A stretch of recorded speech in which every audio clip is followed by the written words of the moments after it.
नाज़रीन, ड्रामा चलते रह जाने के बाद की आने वाली एपिसोड में हम देखेंगे कि साले बेगम जाके माफ़ी मांगेंगी सजल से और उसे कहेंगी कि खुदा के लिए हमें माफ़ कर दो। मैं जानती हूँ कि फरहीन ने और मैंने तुम्हारे साथ बहुत जुल्म किया है और तुम्हारे लिए ऐसे कांटे बिछाए हैं जो कि नाकाबिले बर्दाश्त थे, लेकिन अब मैं तुमसे दिल से माफ़ी मांगती हूँ। प्लीज़ मेरे बेटे को वापस अपनी ज़िंदगी में कबूल कर लो, और अगर तुम हमारे साथ नहीं रहना चाहती तो मैं, फरहीन और अलीज़ा तुम्हारी ज़िंदगी में बिल्कुल भी मदाखलत नहीं करेंगे।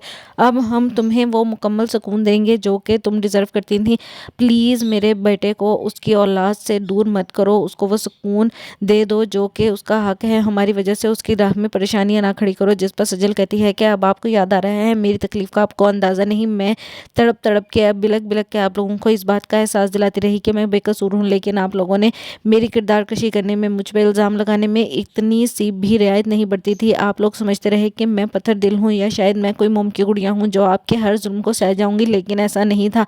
आप लोगों ने मुझे उस हालत में अजियत दी जब मैं बर्दाश्त नहीं कर सकती थी, लेकिन अब मुझसे माफ़ी की तवक्को ना रखें। जिस पर साले बेगम कहती हैं, प्लीज़ मेरे बेटे को ज़िंदगी की तरफ ले आओ, ये ना हो कि वो गम के मारे अपनी जान दे दे। मैं तुमसे माफ़ी मांगती हूँ। दूसरे सीन में आप देखेंगी कि अलीज़ा कहेगी अशर से कि मुझे लगता है कि फरहीन आपी के जहनी हालत बिल्कुल भी ठीक नहीं है, क्योंकि वो अक्सर अब अकेले में बैठकर खुद कलामी करने लग जाती हैं और अपने आप को तरह तरह से अजियत देती हैं। कभी कुछ करती हैं, कभी कुछ करती हैं। ऐसा लगता है कि वो बहुत ज़्यादा स्ट्रेस में है। ये ना हो कि उनकी ये हालत हमारे लिए नुकसानदेह हो या फिर वो अपनी ही जान ले लें। मुझे तो डर है, प्लीज़ आप उनके लिए कुछ करें। जिस पर अशर कहता है कि ये सब उसका अपना किया हुआ है, उसी ने दूसरों के राह में कांटे बिछाए थे और दूसरों के लिए जो उसने सोचा अब वो उसकी अपनी ज़िंदगी का मुकद्दर बन गया है।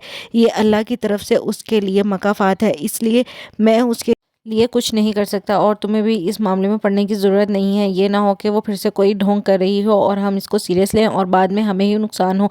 इसलिए अब इस मामले से दूर रहो, क्योंकि इंसान कुछ भी कर ले अपनी फितरत को नहीं छोड़ सकता।